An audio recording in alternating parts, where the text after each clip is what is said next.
दोस्तों नमस्कार, मैं जगन्नाथ गौतम और आप देख रहे हैं सियासत हिंदुस्तान। दोस्तों, दिल्ली के राजनीतिक गलियारों से इस वक्त की सबसे बड़ी और सनसनीखेज खबर आ रही है कि चर्चा बहुत गर्म है कि मोदी सरकार के मंत्रिमंडल में एक बहुत बड़ा फेरबदल होने जा रहा है। जी हाँ, मोदी के तीसरे कार्यकाल में कैबिनेट से कई कद्दावर मंत्रियों की छुट्टी होने वाली है, तो कई नए चेहरों की लॉटरी निकलने वाली है। दोस्तों, जहाँ तक हमें अपने सूत्रों से पता चल रहा है या मीडिया में जो खबरें आ रही हैं, प्रधानमंत्री नरेंद्र मोदी की राष्ट्रपति द्रौपदी मुर्मू से हुई हालिया मुलाकात के बाद इन अटकलों पर मोहर लग चुकी है।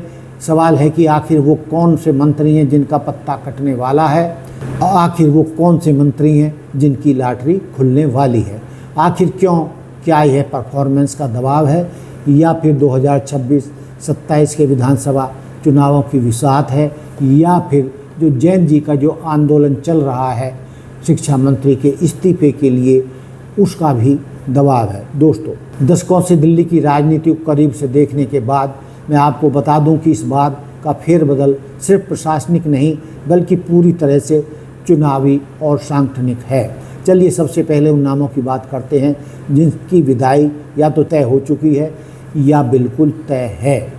दोस्तों, मोदी सरकार पर सबसे बड़ा दबाव देश के शिक्षा मंत्री धर्मेंद्र प्रधान की छुट्टी करना है।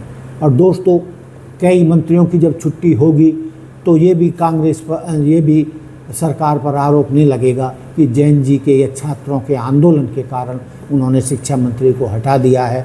चूँकि पूरे मंत्रिमंडल में ही बदलाव किया जा रहा है, तो धर्मेंद्र प्रधान को हटाने की खबर उसी में छिप जाएगी कि सरकार ने दबाव में उनको नहीं हटाया है।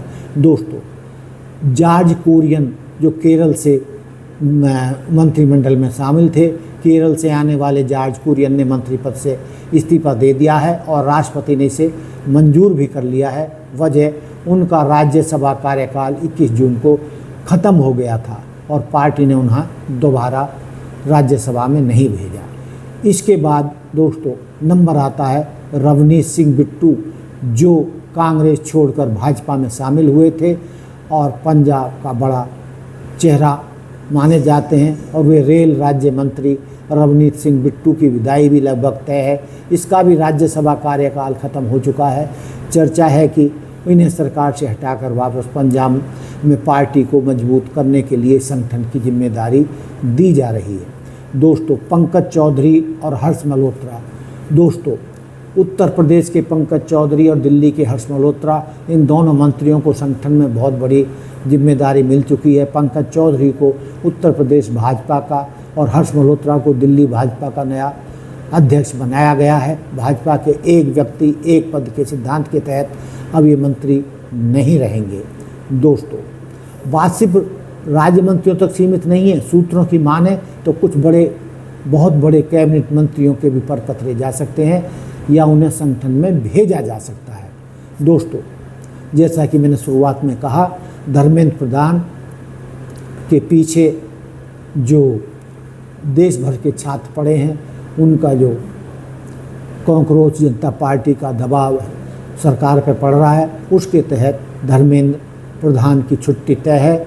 उसके अलावा पेट्रोलियम मंत्री हरदीप सिंह पुरी, जिनका एफसिंग फाइल में नाम आया है, उनको भी कयासों का बाजार बेहद गर्म है। माना जा रहा है कि इनके मंत्रालय में बड़ा बदलाव हो सकता है या उनकी परमानेंट छुट्टी की जा सकती है। और दोस्तों, तीसरे नंबर पर हैं मनोहर लाल खट्टर, जो हरियाणा के लगभग 9.5 साल मुख्यमंत्री रहे और आज की तारीख में वो देश के बिजली मंत्री यानी ऊर्जा मंत्री हैं। मनोहर लाल खट्टर से ऊर्जा मंत्रालय वापस लिया जा सकता है, हालांकि शहरी विकास मंत्रालय उनके पास रहने की संभावना है, यानी उनकी पूरी तरह छुट्टी नहीं होगी। दोस्तों, एक पत्रकार के नज़रिए से अगर हम इसके क्यों को समझें तो इसके पीछे भाजपा की 4 बड़ी राजनीतियाँ साफ नज़र आती हैं। दोस्तों, पहली वजह मिशन यूपी और दिल्ली उत्तर प्रदेश, और दिल्ली में आने वाले समय में विधानसभा चुनाव होने हैं।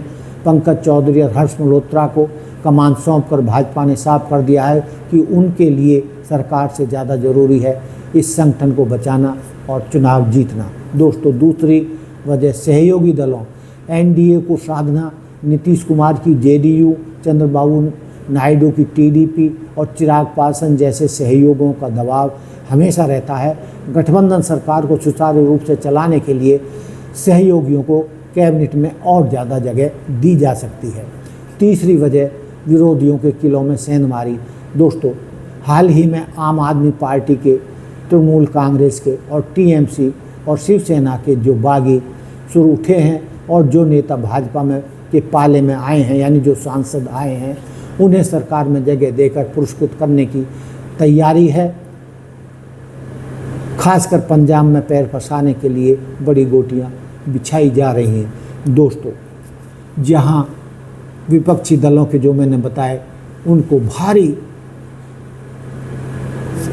नोटों की बोरे दे देकर 50-50 करोड़ को, 1-1 करोड़ न जाने कितना कितना कहा जा रहा है, 50-50 करोड़ दिए गए हैं, तब इतने सांसदों को अपने पाले में लाया गया है, यानी एनडीए में शामिल किया गया है, जिससे वो एनडीए की जो 293 की जनसंख्या है उसको 363 तक पहुंचाकर 2/3 बहुमत बनाकर वो संविधान में मनचाहा संशोधन करके और वो परिसीमन बिल और महिला आरक्षण को पास करा सकें और संविधान में ऐसे बदलाव कर सकें जिससे आगे चुनावों की ज़रूरत ना पड़े और भाजपा दशकों तक सत्ता में बनी रहे।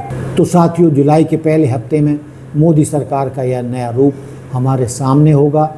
यह फेरबदल ये साफ कर देगा कि मोदी की 3-0 सरकार अब बैकफुट पर नहीं, बल्कि आने वाले राज्यों के चुनावों के लिए एक नई आक्रामक रणनीति के साथ मैदान में उतर रही है। आपको क्या लगता है, क्या मंत्रियों को हटाकर संगठन में भेजने से भाजपा को यूपी और दिल्ली में फ़ायदा होगा? दिल्ली के साथ पंजाब भी है।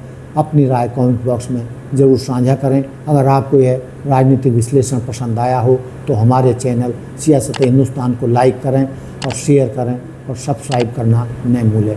तो दोस्तों, देखते रहिए सियासत हिंदुस्तान। जय हिंद, जय भारत, जय संविधान। नमस्कार।